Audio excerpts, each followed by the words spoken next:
Blog Talk Radio. Welcome to Institute for Personal Development, where total consciousness is the new frontier. Kriya Yoga is the union of the individual with the divine. Join us as we explore the practices that initiate this process. Well, good morning and welcome to the Voice of Yoga. Let's talk consciousness. I am your host, Lisa Winton, and with me is Kenny Choi, also known as Swami Jayananda, founder of Institute for Personal Development, located here in Hampton, New Hampshire. Good morning, Swami. Thank you for being here today, and how are you? I'm doing well, and how are you? I'm doing great. Thanks for asking. Well, listeners, we'd like to thank you for tuning in today. And on the Voice of Yoga today, we're going to be talking about your mind on yoga. Swami will be leading our discussion into the science of yoga and leading us into the anatomy and physiology of Kriya Yoga. Swami, well, why don't you get us started? Yeah, the whole concept of mind in yoga is a really interesting concept because the concept of mind in yoga doesn't equal brain. In fact, when you cross-examine it and you look at the concept of mind, if how we think is what we become, our physical bodies are a manifestation of our minds. So there are parts of mind that actually make up the physical body. The mind is actually what makes up the mind. The concept of mind in yoga would be experienced with what we call your chakra system.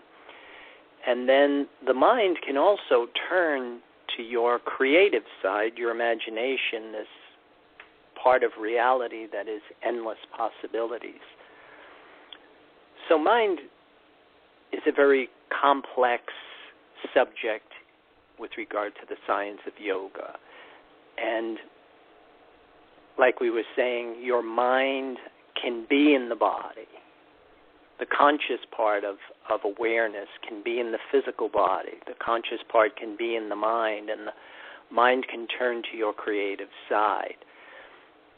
And so the whole concept of yoga being union of the individual with the divine, I always remember years ago there was a Swami Ramatirtha who had said if you take a particle of water and you separate it from the source, it becomes stagnant, toxic, and putrefied. And the same is true with humans. When we are disconnected from this source, from this secret source of sustenance, it becomes the origins of all of our problems. And the whole intention of yoga was to train the mind to look for this concept of source or spirit, and then, of course, to train the body to serve the mind with that image in mind. And when matter and mind come together with this other energy field or this secret source of sustenance, then something starts to happen to our minds. And in yoga has a way of explaining all of that, because in yoga we use a three-body system. You have a physical body, you have an astral mental body, and you have a causal spiritual body. And the way that the conscious mind moves through these different aspects of your makeup was they have what they call a sheath system. That is basically throttling and regulating mechanisms that will connect and at the same time separate these three different fields of realities, these different dimensions of our makeup. And so what enables the conscious mind to move from the physical to the mental to the spiritual aspects is that it's able to move on these sheaths or through these sheaths, this connective tissue. And the way that we kind of explain that is that, right now you can put awareness in your right foot. And you can have total awareness of what's going on in your right foot. You can now turn your mind and try and figure out what you have in your refrigerator. Now, while you're rummaging through your refrigerator, you have no awareness of what's going on in your right foot. You have no idea of what's going on in the room that you're in. And then, of course, the other use of the mind is that you can turn your mind to your creativity, your imagination. Endless possibilities, the void, the nothing out of which everything comes. And so a big part of trying to understand yoga and the concept of, what does it look like when my mind is connected to this secret source of sustenance, when I'm connected to my creativity, my imagination, endless possibilities. And the way that it kind of works is that when you understand yoga, and what we have been talking about is this whole concept of the separation theme, that this whole thing that we must separate from one source of sustenance and reconnect to another.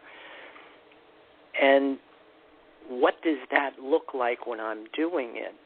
Because our original state of consciousness is what in mythology they referred to it as chaos. Everything was in an intermingled state of confusion. And when we separate from our attachment to particles or waves, matter and mind, and we connect to this secret source of sustenance, this invisible, intangible source of sustenance, that internal connection ignites these sheath systems, which we refer to them as psychological organs. And so what happens to the conscious mind is that it compartmentalizes. There's this separation that happens, and you're able to make clear distinctions. And so the whole practice of yoga not only has physiological benefits, because how we think is what we become. Your body is a diagram of your mind. But then it also has psychological and then even deeper mystical benefits. Because the connection to this source of sustenance, when matter and mind, when you train your mind to look for what you really do need, and you internalize the image in your body, then what it kind of reminds me of is if you've ever had like a trial version of a program, or sometimes programs in certain modes, when you start to look at options, that you'll notice that some of the options are what they call ghost options. They're just kind of grayed out. They're visible, but they're not accessible. And I think that's what it's kind of like, when an individual makes this connection to the divine, that all of a sudden these options, these capabilities start to show themselves. And how it starts to play out is basically how we think is what we become. But it all starts with, in yoga, what we call control, yama. And it's not manipulation, but it's self-control, self-mastery. And so coming back to just the science of yoga and how we're employing strategies to do something, and that it is this connection to this source of sustenance that makes the whole thing happen. And then what we try and look at is what does it look like when I'm trying to do it without the connection. You mentioned earlier about the 7 major chakras and using the mind and so forth. How does one use the mind to regulate the chakras, or what is it that we're trying to do with that energy system? Yeah, the way that the whole thing works is it's kind of like, you know how pure light, white light, passes through a prism, and it breaks off into 7 different colors. So the higher voltage of spirit, this unified absolute state, passes through the lens of the mind. And then that steps down the vibration or the frequency of spirit, and then it produces this lower vibration of matter. And so the mind is really your creative principle. You know, that how we think is what we become. And then the lowest vibration of matter, which is the part that is tangible, that is a direct result of, I want to say, the shaping that comes from the mind. So a big part of understanding your chakra system is understanding how we're thinking on all of these different levels. You know, because just like the white light breaks off into 7 different colors, we have these 7 energy converters. And a big part of the yoga practice is learning your chakra system, learning how it spins off into different departments of your life. And then the way that we utilize it is typically, you know, what surrounds us is within us. So you use clues from the tangible part. You can use your physical body if you have, you know, pain, discomfort, instability in your physical body. Then there are thought patterns in your mind that are actually manifesting that. And so where the correction has to take place, it has to take place in your chakra system. So a big part of your path of knowledge is you learn the chakra system, you learn how the mind works, and then what you're able to do in the framework of your practice is use your mind to affect changes. Because if there are thought patterns that are producing undesirable states, you can turn your mind to your creativity, your imagination, endless possibilities. You can change your thoughts, and then you try and internalize the new image in the body. Now, with repetition comes absorption. You know, that's why a big part of your yoga practice, it's one of the reasons why it's so important that we use the physical body. Because the body is your temple, the body is your barometer. It gives you the tangible clues that we are seeking to help us understand what's happening in my mind. So a person would have to first know that they have some type of a negative thought or negative feeling or something like that. They'd have to recognize it first. And then would they have to associate that with one of the certain chakras? And then from there, then they can, what you were saying, turn to their creative side and then come up with a solution to change that thought? Yeah, to answer your question, that's what you have to do. First order of business is you have to recognize the thought. Then the next part is you have to change it. You know, because that's the whole definition of insanity. Doing the same thing, expecting a different return. That's what we talked a little bit about, I want to say, I think it was like in last week's or maybe the week before, is the concept of release. You know, that if you find a negative thought, you release. Well, that's way too passive. See, the only way to affect a change is you have to change the thought. You have to replace it. And then the other part is you have to re-record it in the body. And that's why, a big part of your asana program is working the relationship between what's going on in your body and what's going on in your mind. Okay, great, Swami. I want you to hold that thought. We are going to take a pause right now to hear a word from our sponsor. We'll be right back. Om Purnamada Purnamidam Purnat Purnamudachyate. If you are looking for a samadhi-based experience, IPD Kriya Yoga has the goods. A complete yoga program that includes the practices and the process. Starting with the separation from mother, including the labors and tasks of the hero and the return of the whole person. Practice makes perfect only when practice is whole. Kriya Yoga is a path of action, knowledge, and devotion. Samadhi, or total consciousness, is experienced by knowing and doing with devotion. Call or click now and get started.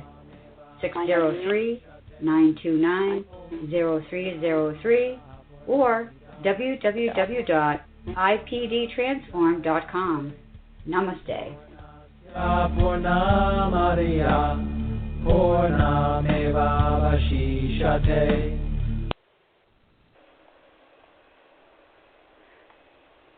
Well, welcome back. For those of you just joining us, you are listening to The Voice of Yoga, and we are talking consciousness. With me is Swami Jayananda from Institute for Personal Development. Swami, thanks for coming back. We were discussing our mind on yoga, and can you talk to us about how does that relate to the ultimate human experience? Well, yeah, coming back to the concept of total consciousness, and we talked a little bit about this last week, that initially our conscious minds are small. And when the mind is small, our field of awareness is narrow. And when you have a narrow field of awareness, there's a huge portion of your reality that's outside of your field of awareness. And so from that limited perspective, we feel like victims. Everything is happening to us. Now, the whole intention of yoga isn't just awareness, because we're all aware. It's like we have been talking about. It is what we desire is going to determine our outcome. And that's why working with the physical body and the literal rebirthing of the body in this life force is the one dynamic that impregnates the seed of your mind. Now, when matter and mind come together with truth and wholeness, then it initiates a progressive cycle, and your mind will start to open. And as your mind starts to open, with that comes your field of awareness, and with that comes your scope of power. So you go from victim to creator. And it's not just, an abstract concept. The reality of the whole thing is that it isn't magic. It's basic physics. It's like attracts like, and two things can't occupy the same space at the same time. So it's the whole thing of, coming back to what we have been saying, it's what we desire is going to determine what we will become. And if we desire particles, we become of a very limited animal nature. If we desire waves, we become of an equally limited human nature. But if we desire the void or the nothing, the life force or prana, then we become of a divine nature. And the whole benefit of the expanded field of awareness is that you are no longer the victim, but you are the creator of your reality. We've been talking a lot about the differences between awakening and awareness. Can you review those differences with our listeners? Well, I think these are terms that we've kind of adopted. You know, the concept of awakening, the concept of awareness are not the same as the concept of total consciousness. And those are some of the things that I think differentiate us at Institute for Personal Development from a lot of what is going on in our spiritual communities, is that we make clear distinctions. You know, that again, we're all aware, and on some level we are all conscious. But what it is that we desire is going to determine our fate or the outcome. And because, again, coming back to if we desire things that are tangible, then our minds will remain small. You will still be aware or awake. Now, you can make a shift from awareness of particles or the material reality and move into the astral mental reality. And even you can take awareness and point it towards the causal spiritual reality. These are not difficult things to do. You know, even say, for example, the concept of daydreaming isn't too far removed from that. You know, just taking a conscious mind and putting it in another coordinate of consciousness, you know, just go to your happy place, is not that hard to do. But to expand the conscious mind, you know, where the individual now becomes divine, becomes spirit, becomes the part of themselves that is eternal, that requires the rebirthing of the body in the life force. Well, I guess the big question then would be, what do I look like when I'm doing that? Yeah, and again, it comes back to a lot of like what we were saying is the first order of business is that you have internal support.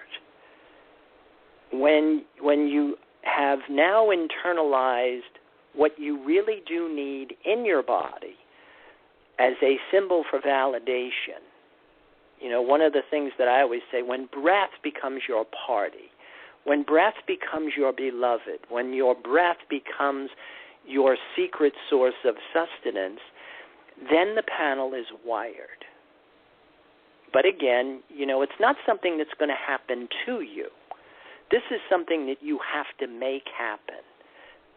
You know, that was what the alchemists believed, that the concept of God wasn't perfect because nature, God's creation, wasn't perfect.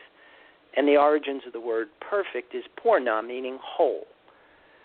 And the alchemists knew that human beings had the potential to chronologically age and psychologically, spiritually remain in this underdeveloped state. That by just thinking, breathing, eating, sleeping, and fornicating, we would survive, but we do not grow. That in order for us to grow, that there had to be some tampering, there had to be a departure from instinct and appetite. And that's what every religion on this planet, in its original format, was a game plan to initiate this progressive cycle. You know, the term apotheosis that we talk about.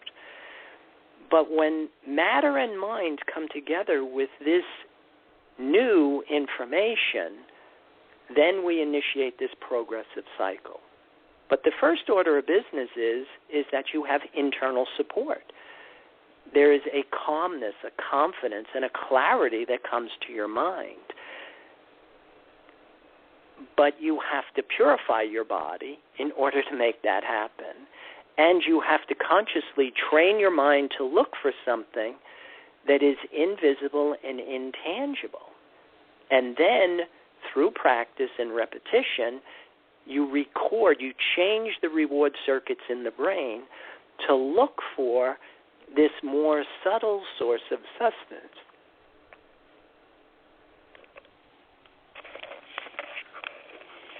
Would you say that participating in your Theory 1 class, that would give everybody the information that they would need to start this process?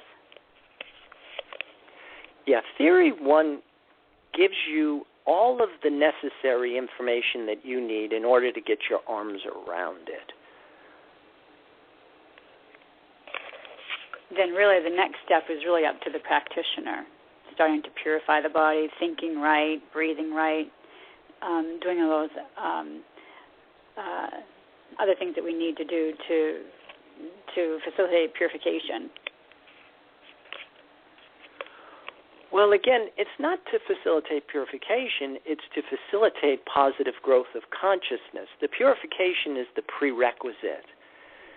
See, I think that's one of the pitfalls that we get into, is that we get wrapped up in the conduct and we lose the meaning and purpose behind it. It's really the connection. It's our connection to this source of sustenance that makes everything possible. And to try and do it without the connection is kind of like trying to clear your driveway with a snowblower without starting it up. You know, I mean, you'd be better off with a shovel. And that's where I think a lot of our spiritual institutions have failed so desperately, is that they got all bound up in conduct and not enough importance placed on the connection. Because it's the connection that makes it possible, and the connection that actually makes it pleasurable.